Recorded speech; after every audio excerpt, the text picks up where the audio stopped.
Hey, what's going on, champs? I'm Aaron Deliosa. Welcome to an Immigrant's Life podcast. My podcast about immigrants, immigration, and everything in between. My brothers and my sisters, welcome back. I'm glad that you could join me for another episode of An Immigrant's Life. You know where to find me on Instagram, Facebook at An Immigrant's Life. You can listen to the podcast through YouTube or wherever you listen to your podcast. Thank you to all the subscribers. The community is slowly growing and getting stronger. And please don't stop sharing the good word to your friends and family. That takes care of the business. Now, let's talk about this week's episode. Actually, before we do, I'd like to say one thing. This episode is dedicated to the loving memory of Mr. Rudy Surat. He is the father of this week's guest, and it's unfortunate that I didn't have the opportunity to meet Mr. Rudy. However, it is my greatest fortune and honor to meet her incomparable daughter, and this episode will show you how remarkable father Mr. Surat was, and he and his wife produced and reared a wondrous daughter. So without further ado, let's get into the show. Isa, dalawa, tatlo. I am honored to have today's guest. She's a cook, a salt of the earth, a loving wife, and a doting mother. Everyone, please welcome Fiona Surat. Hi, Hi, Fiona. How are you doing? I'm all right. I hope all is well. Yeah, all is well. All things considered. I want to thank you for coming on the podcast. I'm very honored that you considered me to be on here. Thank you. So before we start, would you like to promote anything? I would like to promote the Crohn's and Colitis Foundation as it's near and dear to me. Is there a website that you could mention? No, if you just would like to donate anything to the Sick Kids Foundation, specifically with that in mind, that would be much appreciated. So when I release the podcast, I'm gonna put a link to the Crohn's and. So you mentioned that you like taking pictures of family. Why is that important to you? Family is everything to me.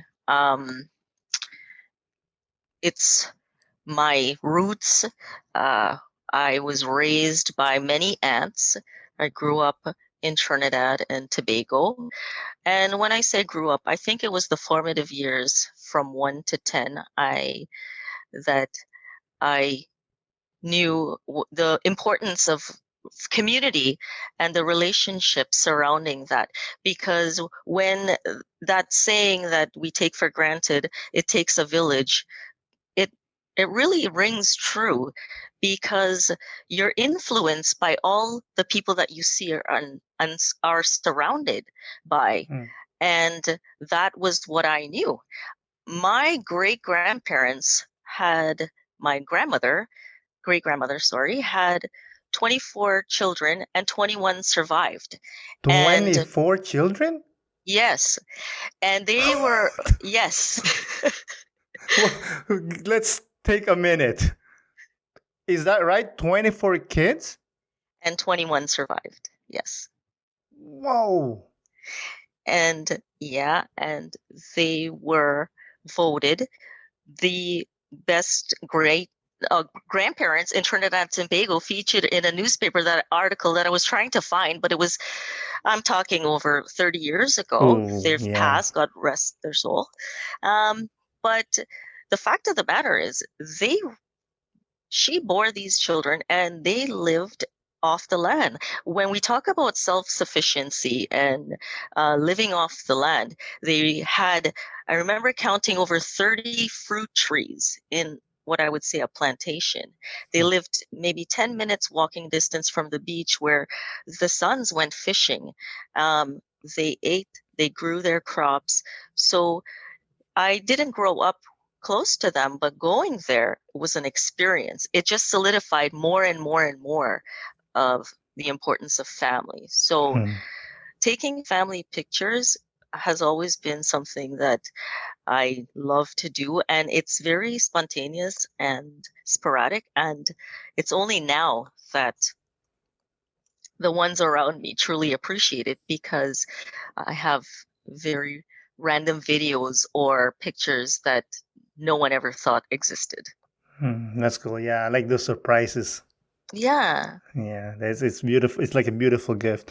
So you mentioned you're from Trinidad and Tobago. Where that's right. exactly were in Trinidad?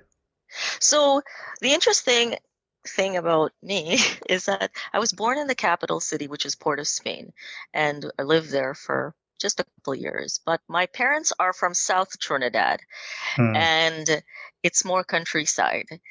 However, we have lived all parts of that island, um, only because just trying to, for my father's job or whatever the case may be. Hmm. But they have a lot of land in the south of Trinidad, and we ended up like being there and um, back to his roots and my mother's roots because they both were from the same, if you want to call it, village. Hmm. Okay. And you were talking offline that you are Indian descent. That's correct. Can you educate us about the history on that? In terms of the Indian descent, my great great grandparents came as indentured laborers to Trinidad to work on the sugarcane and cocoa plantation. And that is exactly what they did. So they came from the province of Gujarat in India. So they did migrate there, and um, that's where they worked. My grandfather, my mother's father, had cocoa plants after, and would um, make cocoa for hot chocolate, for coffee, and all of that. Like so, it was always family working with family. Hmm. Um, in in what I know, and that's me. I mean, that's basically what I know about the like my Indian roots. That's beautiful.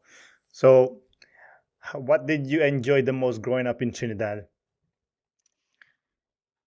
I think it really is the freedom, and as cliche as it sounds, it may look like a 1980s movie where you see kids running around and their parents aren't even around.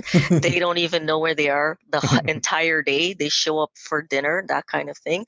But you trust that, your children are safe, um, happy, and, they come home, they're hungry, they're dirty. You tidy them up and you move on, but there wasn't a question of like those are the those kind of freedoms I loved. I think also we every Friday my dad would treat us to these takeout, and when we say takeout, it really wasn't.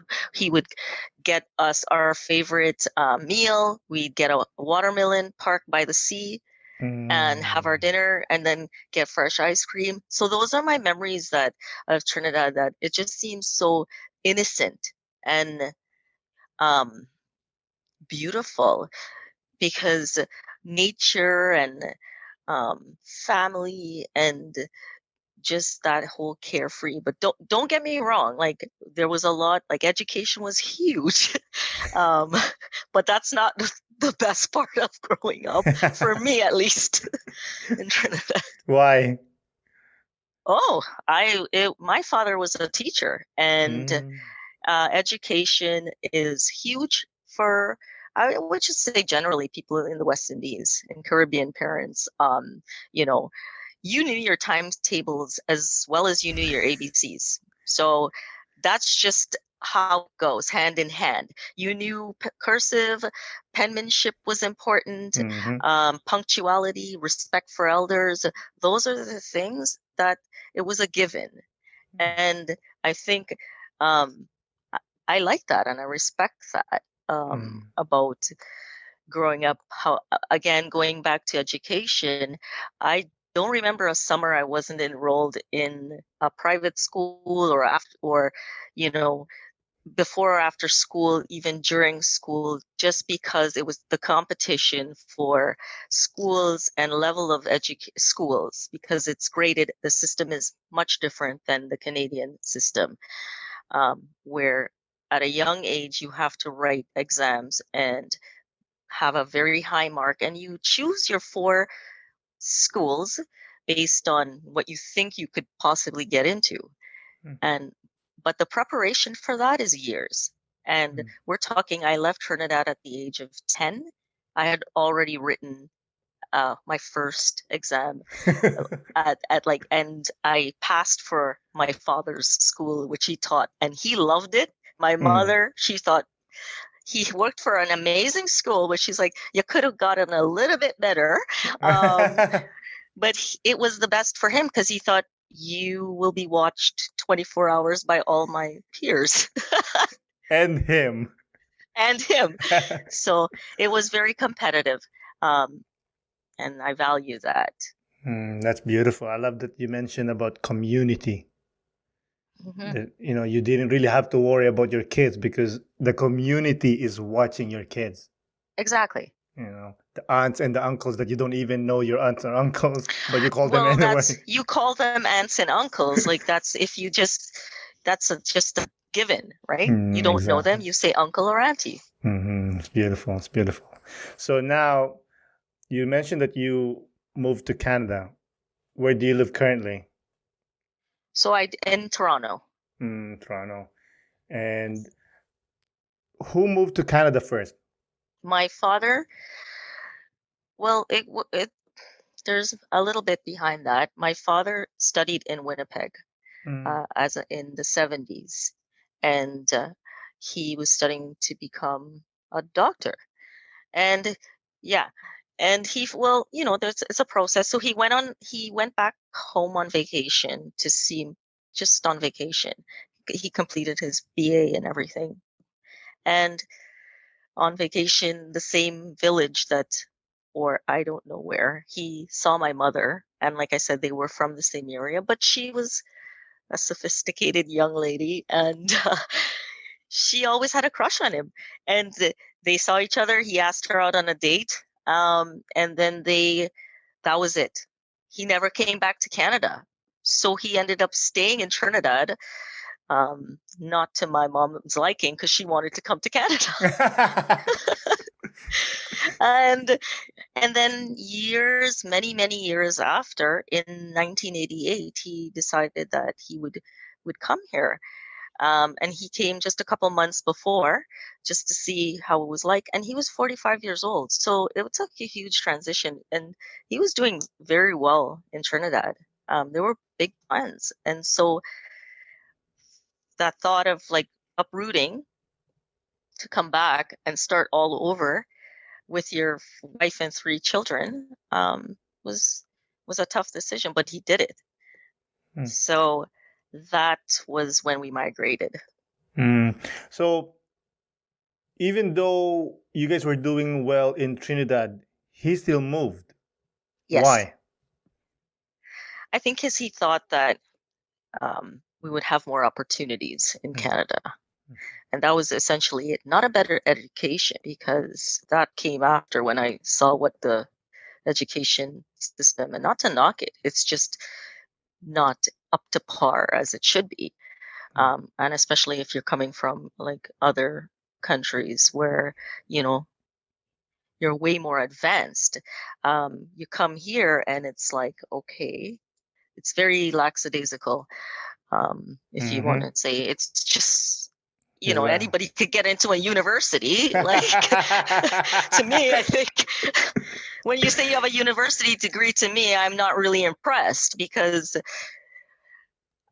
again, that may be offensive. It's just that there's more to it than that. I find that there's just more to it than having that degree, because it's basically, generally speaking, unless you're like up there. But we can cut that part off.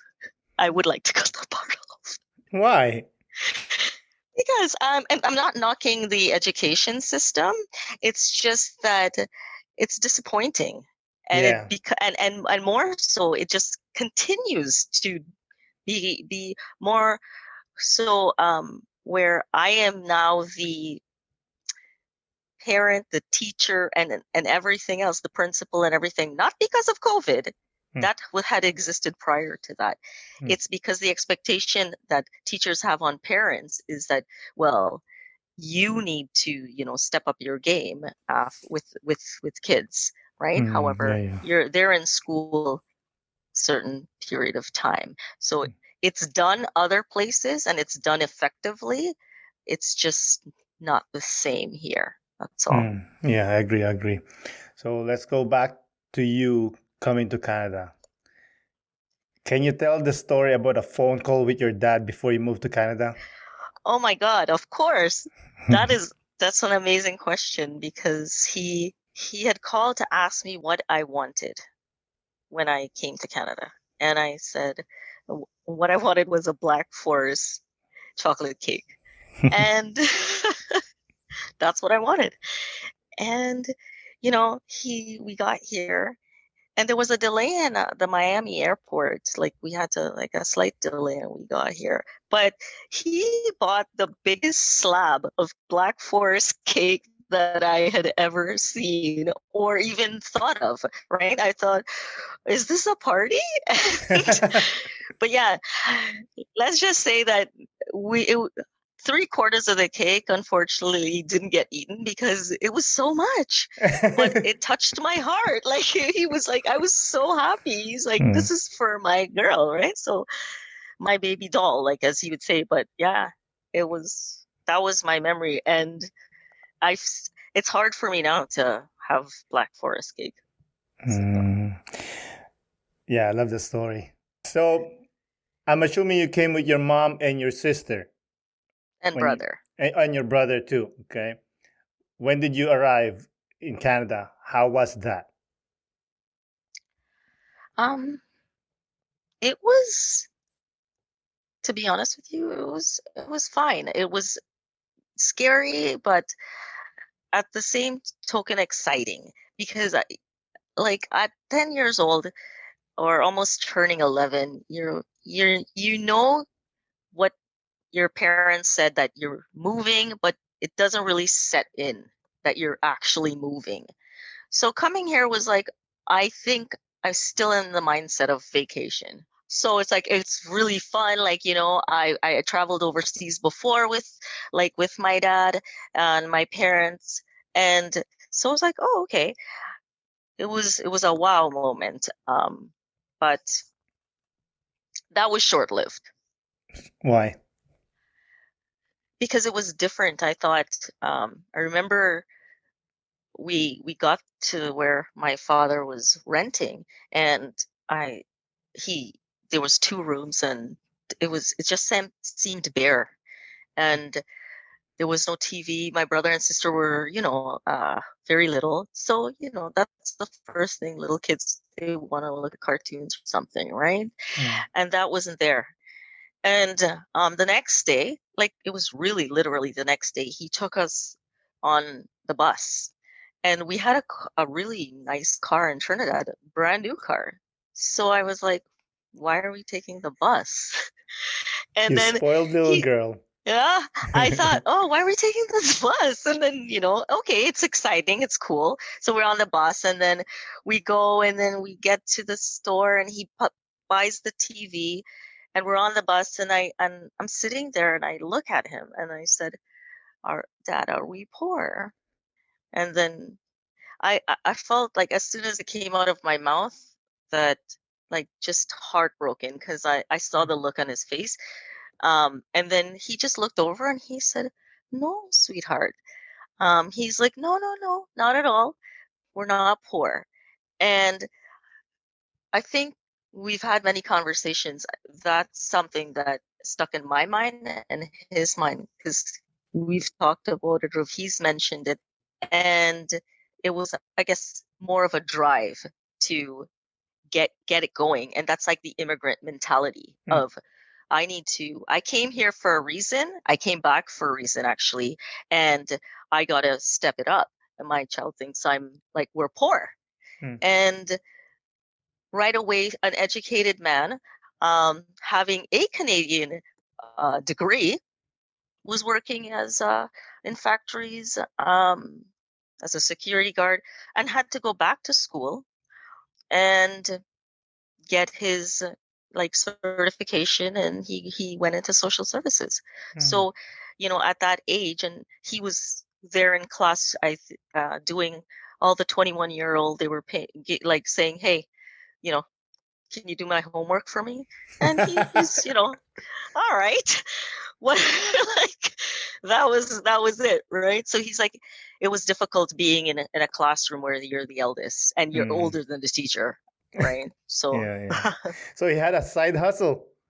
that was his, well, no, he didn't, would never. He was just like, no, no, no. But they were like all willing to even like write messages. Sorry for him to do their exams, which could not be possible since they were in the same class. So I don't know what they were smoking. That's funny. That's funny. So you went to school in Canada. How was that experience? So the first day I came to school, my parents decided to dress me in a t-shirt with a logo of Trinidad and Tobago. So, I thought, okay, I didn't think anything of it, but it was hilarious to everyone else. The fact that I was wearing this t-shirt that represented this island that they didn't even know anything about, so it was funny, and it was ridiculed. So it wasn't a good start, and that was where I started to shy away from my own identity in terms of the Trinidadian culture, and not wanting to, because I wanted to fit in, and I did not want any kind of association. So wearing these t-shirts and belts and all those kinds of things as the 90s progressed, and that was the thing, I shied away from that, because I got protective over myself. It was self-preservation at that point. And did you feel unwelcome in high school or beyond that? No, I think after that experience and moving on to being in a more, I guess when you say multicultural environment, um, I didn't feel that I was isolated, but I always felt isolated, because it's just stemmed back from what I thought that how you should be or how you should behave. So the new fad of like wearing your country's colors and in your cars and everything like that, I never bought into that. I still don't really. I don't think that should be a representation of who you are, to have yourself on display like that. That's just how I always felt. What do you mean by that?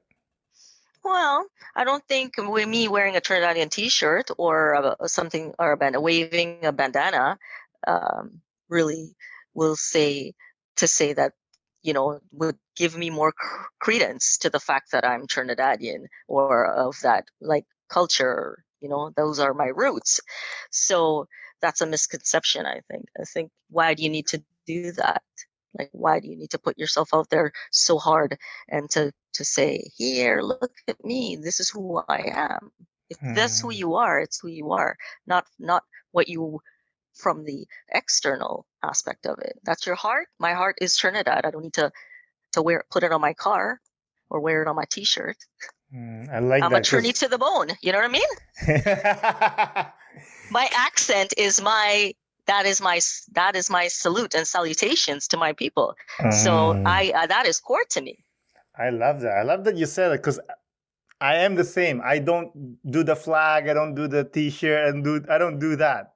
I am Filipino. I act Filipino, and like you said, an accent. That's my tribute to my country, to my ethnicity, to my people. And I'm gonna share you a short story about that accent. When I came here, I speak fluent English, but I have the thick Filipino accent. So I try to study how they speak, the Canadians speak. Most of my friends are from West Indies, actually. Jamaica, Trinidad, Bajans, all those guys. And so I'm talking, and one time they look at me and they say, "What's wrong with you? Why do you sound like that? You're not that." And I said, "Oh yeah, you're right. I'm not that." So I went back again and calibrated myself. I still speak fluent English. I still speak quote unquote proper English, but there are some words that I know when I say it, it will sound Filipino, and I go extra hard on that. I put extra spice, as they say. Mhm. But yeah, thank you. I love that. I love that you said that. So, did you have Trini friends? I think I'm what you would say like United Nations of friends. So I don't pick my friends. It's just who falls into my lap. Um, that's just how I roll. Like it's I really just don't. And I think because I was raised like that, um, to just embrace anybody. You know what I Mm, mean? If you mm, want to talk to me and you're coming correct and you're a proper individual with like no bad intentions. I'm just always been about the good vibes. And I've been like, if you're gonna come like that with ulterior motives, fine. That's up to you. But I have a very strange when I look back, group of different people that are really close, near and dear to me. I remember coming here and I thought, oh, I should get a pen pal. So I got a pen pal, and he was from Greece. I was 12. He was 12, and George. And oh my God, it was because that's what I learned about souvlaki and stuff. And I'm like, hey, I was telling my parents there was like a souvlaki restaurant. This is what it is, right? And it was through my pen pal. So that's what I mean. It's just really like another one of my best friends. She was Romanian, and then I learned about that culture, and it's so on and so forth. So, like I say, I don't choose who I interact with. If we vibes, then we vibes. yeah, me too. The same thing. If I see a person, I said, "This person. There's something about this person. We You need to feel be it. friends." Yeah. Yeah, you get that energy, right? Mm. And if someone can make you laugh, I think quickly, like that's something special, That's right? that's what I do too at parties. If I'm at the table and I'm with strangers, I always throw like a joke, a silly joke. And if whoever bites the joke, that's the person. Yeah, because it's like you get me. You know what I mean? Exactly. You and Yeah, me, we're yeah. loonies. That's And that's awesome. okay. That's okay. Oh, yeah, for sure. And I love that you said ulterior motives because when I message you randomly on Messenger, when you Yeah. said, what did you Oh, say? I I forgot. think it was like, is there more to that? What are the ulterior motives? Like, is this really what it is? In fact, just a podcast about immigrant experience? Or is it something like, am I like, honestly, one of my friends, my best friend, follows you. So that was Oh, sealed the deal as soon as I said, hey, you know what? I'm not doing this. Not doing this. what's her name or his name? Her name is Keisha. So Shout out to yeah. Keisha. Thank you for following. So I said, you know what, Keisha, what do you think? I don't really know. She's right away, slickety split. She's just like, oh my God, yes, I do. I follow him. Spotify. And so Oh, I was like, that I didn't even need like anything more than that. That was enough for me. And Keisha's very special. Like, known her since I was 14 years old. This is going over 30 years of friendship. And um, so we really like it's one of those things you don't talk to somebody for many years, but you don't have to talk to them. And then you talk to them, and we just mm. kind of like we just pick up where we left off. So she's a huge fan. She's just like, I can't wait to hear what you have to say. Ah, I'm like, me too. Keisha, thank you so much. That's awesome. I love that you said about friends that you don't see like for decades, and the next thing you see them and they're like, Oh yeah, by the way, we're gonna grab something. No, like, hey, how are you? Nothing. Because I had a friend and he was gonna visit me a few years ago. I haven't seen him for easily 12 years. I pick him up. We didn't say hi. We go, are you Yeah. hungry? Yeah, let's go. See, that's real. That's Yeah. something that you feel, right? Mhm. I love it. I love it. So you mentioned to me that you're married to this gorgeous husband of yours. Yes. I mean, you guys are a beautiful couple. And he's from Bosnia, you said? Yeah, Bosnia. And can you tell the love story, how you met? It actually, as cliche as it sounds, it is a love story.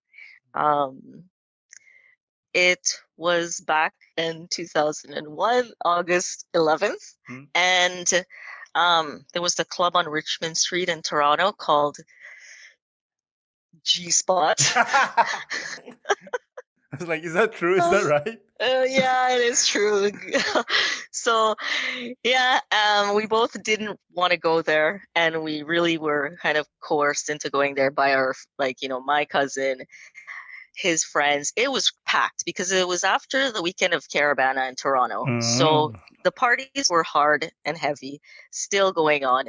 So it was really, really packed. And I wasn't really feeling it. And we were just standing there, and I just see, honestly, this person, he's a taller individual, and he's coming through a swarm of people. And I don't know why I looked at my cousin and I said, you know what?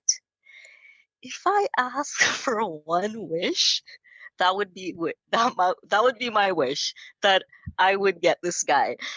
And I joke now. I said, man, why did I waste my wish? But he came, and then, he was standing there, and then some other guy came and he just left. And a couple hours passed, and then I saw him again, and he was now speaking to a lady. So I said to my cousin, hey, I'm gonna go over there. She's like, oh my God, right? Because she was pretty hot. Really hot. But yeah, I said, oh, who cares? What's the most that I can lose? I don't really know him. And then there were no words. I ordered my drink. He looked over, and so it was an Asian man, and he was an elder man, and I wondered, why was he at this young club? But he was standing there, and he had whispered something to my now husband in his ear, and nothing after that. And then he came up to me and asked me, and what he had asked me was, is that your boyfriend? And I said, yes. And that was it. So we kind of looked at each other, and after that, I just put my arm around my husband's waist, and that was the end of it. We never let go after that. Years later, though, I did ask him, what did he say to you? What did he ask you? He asked me, oh, is that your girlfriend? And I said, what did you say? And he said, yes. And then as soon as that question was asked, we just melted into each other, if you want to say. And that was it. That's awesome. That's beautiful. Thank you for sharing that. So fast forward, you created beautiful kids. Yes. And now, how many kids do you have? I have two sons, one 14 and one 11. So, being an immigrant mother, what challenges do you face raising Canadian kids? Oh, I would have to say the sense of entitlement, and the feeling that, that's it. I think that's I want to bold that, and have that just in lights, because that comes with so many things, where I'm trying to, speak to the people around me to say they don't need all of these things, right? Like, in order to be successful, basic things are needed. You need light. You're able to, you have a pen, you have a book, you can navigate. now you have so many things. You're overstimulated but understimulated because it's never enough. So my challenges are to always, and I think I'm the most broken record because it's like every day it's like the same story of this is what you need to do. Success is not going to come, like, it's not going to be bestowed upon you, basically, right? You have to work for what you want, and you need to figure out what you want, and you need to figure it out pretty quickly. So being an immigrant mother means always worrying. And that doesn't mean that's not just being an immigrant mother. You're always worried as a mother, right? I think it's just that you worry about the extra challenges that may come, right? Yeah, you're so right. I mean, so we mentioned that your husband's Bosnian and you're from Trinidad. Does your husband's culture and your culture ever clashes about raising kids? About raising kids, no, because the beauty of their culture is that it's extremely similar to the beliefs and values system that we hold near and dear to us and my family, as well as his. And I'm not going to speak in terms of generally to speak on all Trinidadians or all Indian Trinidadian families or anything like that. It's just what my family was raised on. So it's basically having kids that respect your elders. Language was huge for my husband. So they did not attend childcare. They were really raised by my sister-in-law and my father-in-law and my mother-in-law, and they speak the mother tongue of Bosnian. No way. Yeah, That's cool. Yahweh, and so yeah, and so that was key, that my husband wanted to have his children speak that language so he can communicate with them, and he had refused to speak with them in English as children, like growing up, because he wanted that. He's like, as soon as you enter the school system, right, you lose that. You may lose it depending, but yeah, they speak really well. Wow, that's amazing. So is there a Trinidadian culture that you try to make sure your kids follow?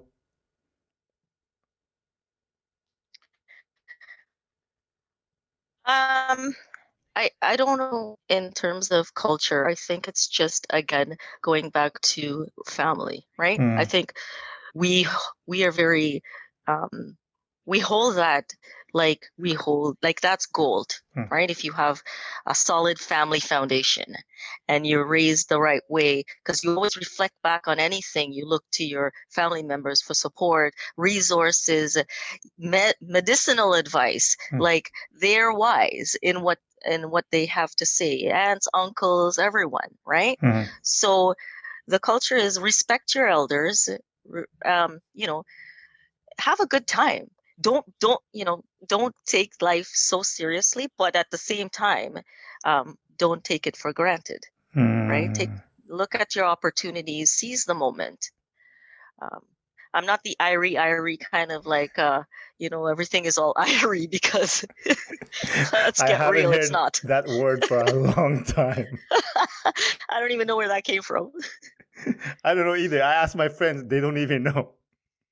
So to close out this topic, what's been your proudest achievement as a parent so far? To be honest with you, I really don't feel like I have.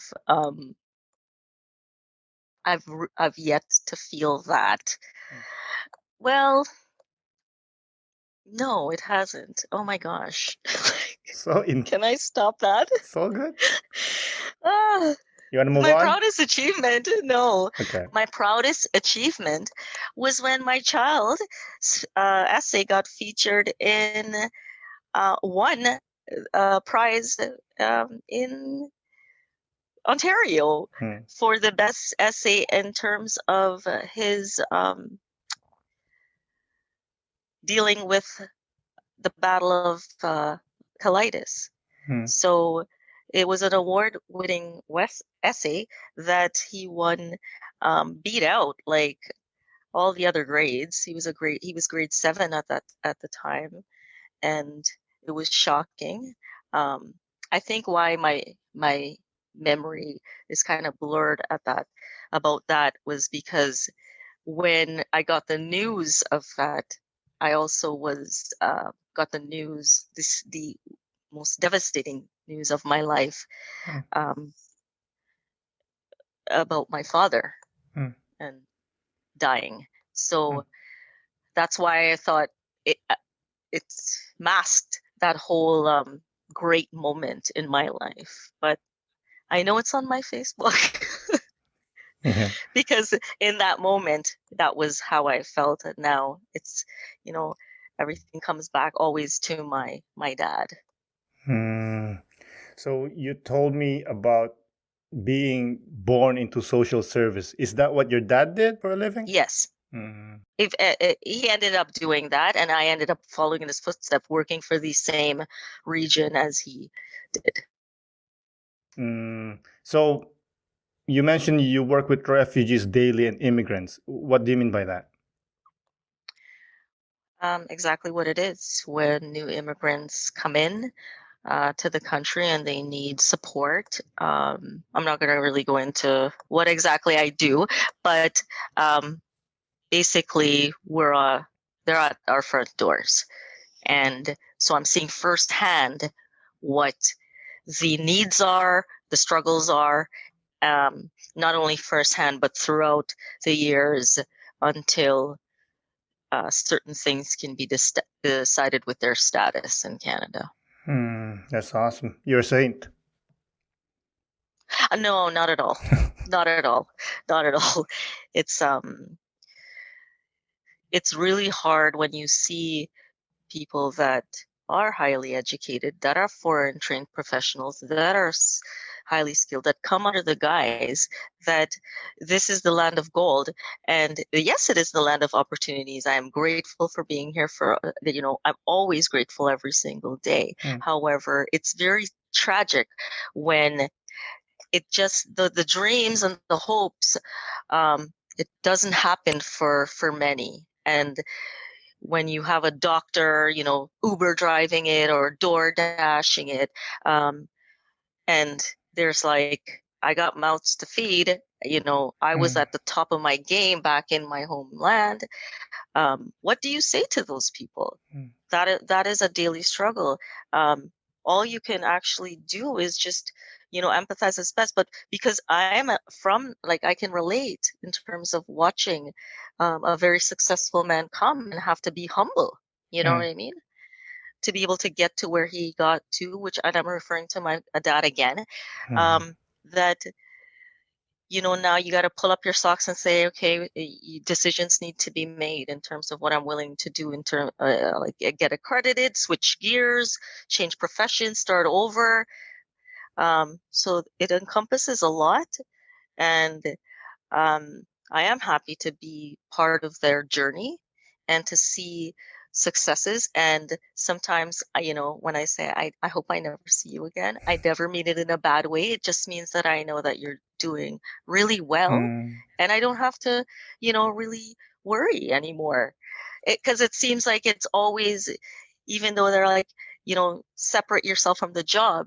When you're in human services, it's very difficult to separate yourself from hearing people's tragic stories.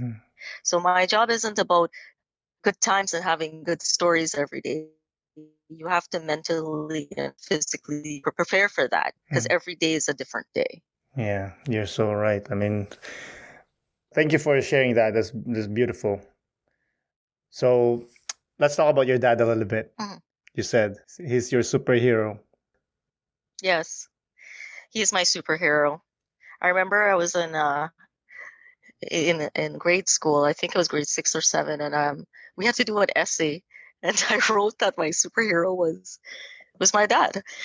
And everyone wrote about Batman, Wonder Woman, like those kinds of, like, the typical superhero.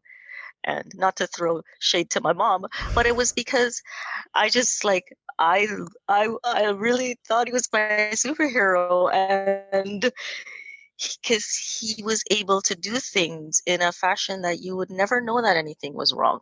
Like, it seems seamless. You would never feel scared or fear, because it's like you were safe. And my father has always been like that.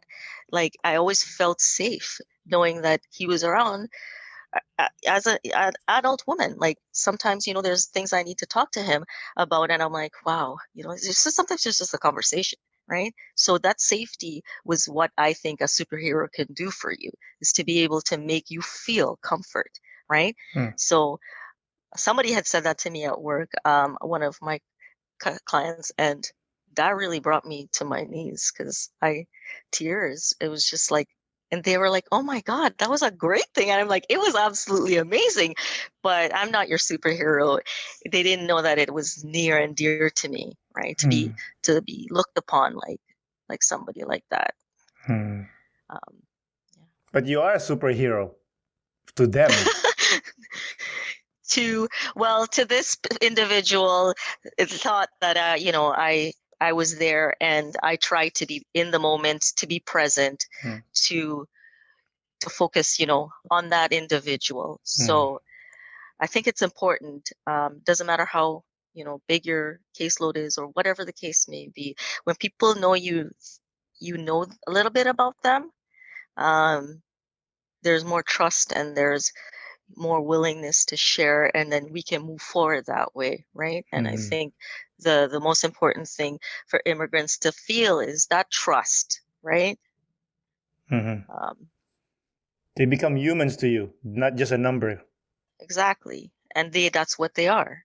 It's not it's a human that you're dealing with, and it's the people's feelings and lives, and knowing that they've uprooted, and they're scared. It's a scary thing when you come to a new land, and then especially if you do not speak the language. I can't imagine. I really can't. So, but that's what I work with. That predominantly. Well, thank you for your work. I'm sure it's appreciated. Well, thank you. But let's go back to your dad a little bit more. Okay. I love the story that you wrote about your dad giving you some spending money. I think that was for Easter. I think it was sister, yeah. Yeah. Well, there has been many occasions that he's slipped money and to me, or given money to me, and he really would look at me and study the facial expression, because it didn't matter. Like I said, that was like a couple years ago, and I'm like, oh my God, right? Whole I don't earn my own money. Like, I can go to the bank again and withdraw the money. But it's the fact that it was just like, I want you to not think like it could not be on anything essential. It had to be on what I wanted, right? And he wanted to know, like, what was the joy? Like, be happy and let me know. And it was always like that. He would do these things, right? Him and my mom. But my mother would always say, "Oh, your father said that he should give you guys," but it wasn't. She was always there. She just let him have, like, that's the limelight. That's awesome. He's happy that you guys are happy. He was a very, very generous man. That's amazing. And this is the story. Is this the one that you keeps the bill in a special place? Oh, yeah. The money? Well, you bought something because he gave you the money and he said, "Hey, buy something for yourself, for you." And then, unfortunately, I think he passed away after. Right. And where do you keep the bill? Can you share that? Yes. Yeah. So his wallet was always filled with money, and that's where I keep the money. When I'm going to spend that money, probably never. But I don't know. That's a difficult thing for me. It's hard for me to have all his items. Although, I just want to show you this. Um, this, have it at my desk. This says, for complaint department, push red. It's like government complaint. At work, I had that, and people were like, I thought I actually had a mouse trap. But I have a lot of his items on my desk. Government Rudy worker ID card. He was so vain. It's a mirror. So it looks like that, but he had it at his desk just to make sure, his hair and everything looked good. That's Not funny. vain, but when you grow up like in that era, you always and he was always like that, very composed, and I never saw him disheveled or out of sorts. That was never his nature. He's a gentleman. Very much so. Had a handkerchief always. Yeah. In a pocket, ready to go. Hair's always slicked back. Ready to go. His hair always slicked back. Yep. Shaved every single day. Every day he had a fresh shave. So that's how he carried himself, and that's how I am. Like, I very much like that, and not because it was like a something that was taught. It's just me, because me and my brother and sister were completely different in that essence, where I will wake up and ensure that I look my best before I step out. And they're probably going to be like, why would you say that? We're less than? No, not that at all. It's just that I'm always, I always look for an opportunity to dress up. Of course. What's his name? Do you want to mention his name? Your dad? Yes, his name is Roopdeo Surat. Rest in peace. Rest in peace. So, when you remember him, and obviously you feel the grief and sadness, what makes you feel better? His laugh. He was a joker. Oh my, I really got to know my father after we started to work together. And when I say got to know him, in a different way, and I think it's also because of the fact that I was married and, in a different place. So we were able to communicate in a different, more real way. And I just had, sorry, what was the question again? You took me back. I'm sorry, this is all good. My question was, when you remember him and you're feeling sad and Oh, but his laughter. Okay, yeah. So that was it. I would be having a bad day, and he always was able to distract me with a joke. And it was always something about somebody he knew in Trinidad, and they always had these names. Like, nothing is nicknames for everything, right? Yeah. And I'm like, do people really call these people that? So before the joke even started, really, I was already laughing just by the name of, like, why are you saying this man's name is Cockroach? And and the way he said it was just like, that's his name, and Cockroach saw, this guy and small man, and I'm like, oh my God, right? So, and I'm a very visual person, so I was howling. But he was a great storyteller, and in everything there was a joke, and in every time or instance you need something relatable, he was able to give you a joke, and you're like, oh, okay. So I hear his laughter, and I see his beautiful smile, and I think when times are tough, that's what it is about. Like, Fee, let's get it going, and don't worry, love. It's like I just can feel that gentleness about him. That's what keeps me going, really. The smile. Thank you for sharing that.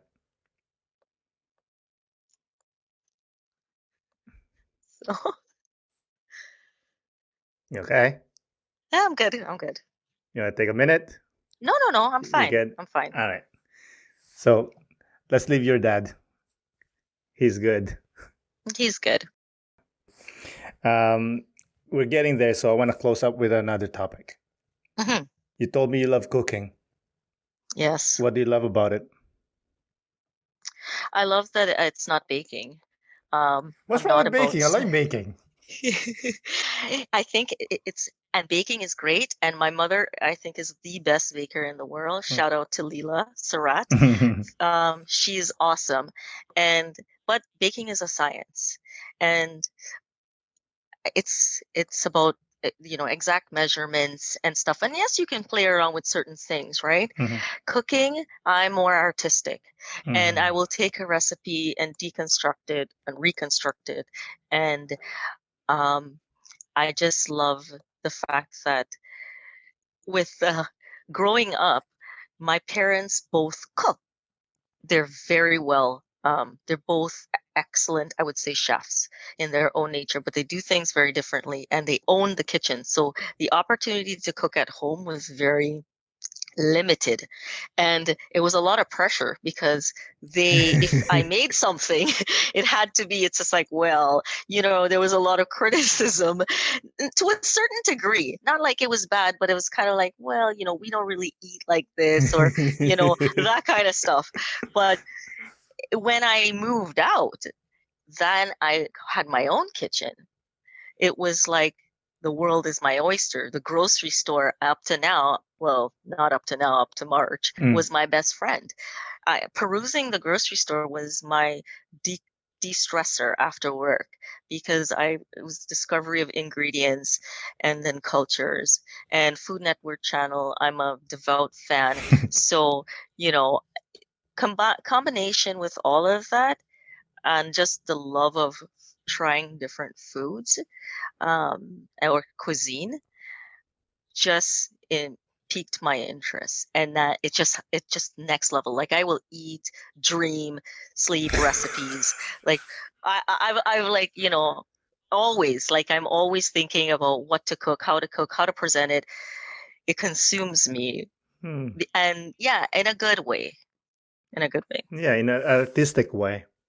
Yeah, in a positive, it's a good way to release. It's a good way to, show off a little to my family members. But now they're not impressed. I mean, my direct family. Oh, when my aunts and uncles, or brothers and sisters, they have to come over. That was like, I keep my menu like Burger Priest. Like, there's a secret menu. You can get like certain things, and then after, it's like, okay, you don't really know unless you know. But um, they don't even want to know. It's like, what is she gonna make? So I love that aspect of being able to make people happy and seeing their smiles. And I do that for my coworkers as well. There's certain people, they're like, you must be revered at home. And I said, absolutely not. When something is so, you're so used to it, you take it for granted. So I'm like, they're not impressed. No. I have lots of leftovers. I can't eat this all week. Like, right? So I love food, and Trinidad is just an exotic island for cuisine, and it's just an eclectic array of food. And I grew up not only knowing like my, Indian culture, it was everything, really. It was Asian cuisine, you know, um, jerk chicken, sorry, all the I want some Caribbean. jerk chicken right now. You know what I mean? So mine's seasoning, actually. I'm making that tomorrow. So I'm gonna give you your address after this. Please send it over. Yes, I will forward that over to you. But yeah, cuisine is important. I remember seeing a commercial in Trinidad, and I think I was 6 years old, and it was spaghetti and meatballs, and ground beef wasn't a thing in Trinidad. So my father literally drove to every single grocery store and went across the island, hours, to find one store that sold ground meat. Came home, made the spaghetti. I mean, now it's nighttime, and I loved it, but I don't know how it's supposed to taste. So I was like, oh, okay, right? Like, that was the hype. But I mean, he spent his entire day, and like ground meat, that ground beef, like that's not something that we would eat, right? So there we go with the Italian. So, do you have a favorite dish to cook? Something that I don't know. I don't think I really have a favorite dish to cook. I do. No, not really. Okay. So, I love to make.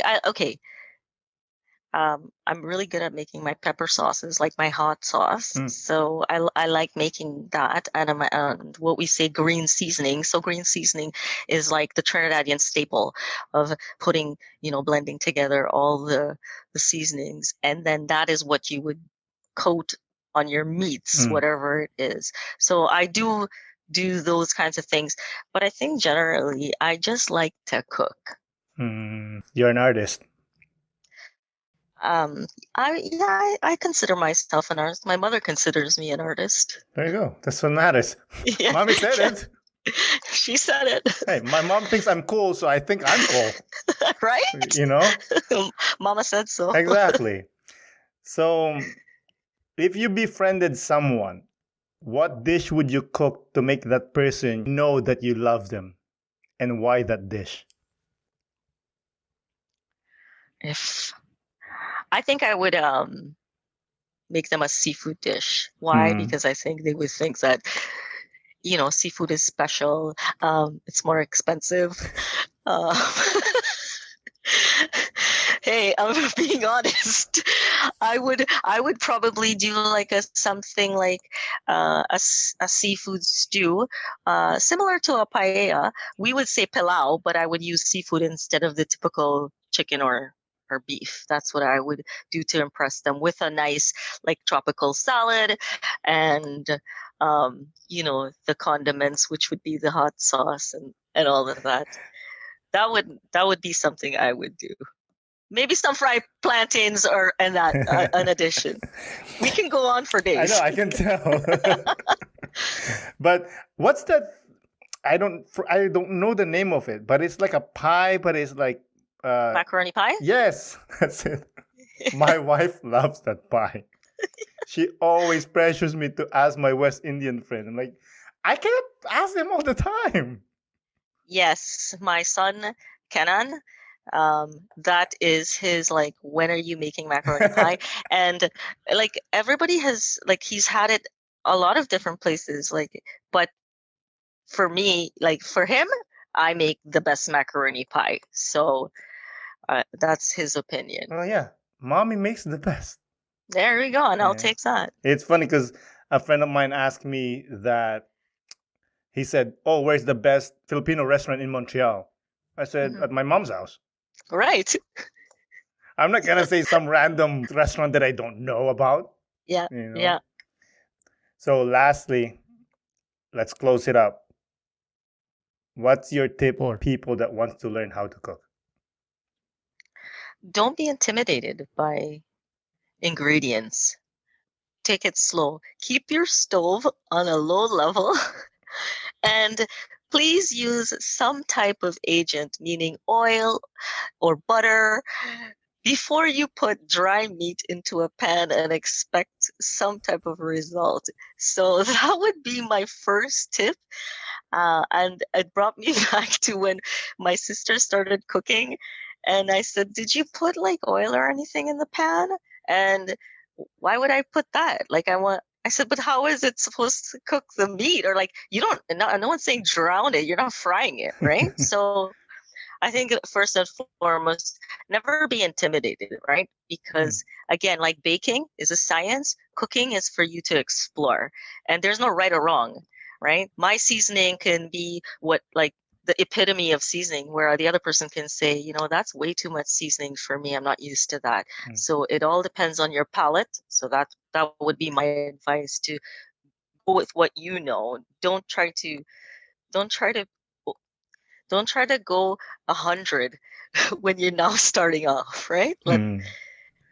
That's beautiful. Thank you. So, is there anything you would like to add that has not been asked? No. My answer would be no. You sure? Yes. All right. I'm probably gonna, knowing me, I'm gonna lie there and think, I could have said this, I could have said that. It's really hard when you're on the spot and it's like this. I think it's because it's out of my element and I'm usually the interviewer. So, and on the different end, looking in and asking the questions, engaging the responses, and wanting to say, hey, how do you have anything else to add? And sitting here, it kind of like, it's a good thing because it shows you that you are vulnerable to when someone's asking you private and personal questions. And that's part of my job. So when it's reciprocated, it's challenging to be able to be honest and not come off like not sincere at the same time. So that it was an honor, like I said, to be a part of something. I think it's an amazing forum and podcast that looks at something that's real, and it is inspiring. And I wish you continued success, Oh, Aaron. thank you. You're too kind. You're too kind. I'm just doing this. But I really do appreciate that. And thank you for coming on the podcast, Fiona. I really do appreciate it. Okay. Well, thanks for having me. Thank you. Bye. Bye-bye. Again, Fiona, thank you for coming on the podcast. I really do appreciate it. Thank you, listeners, for listening.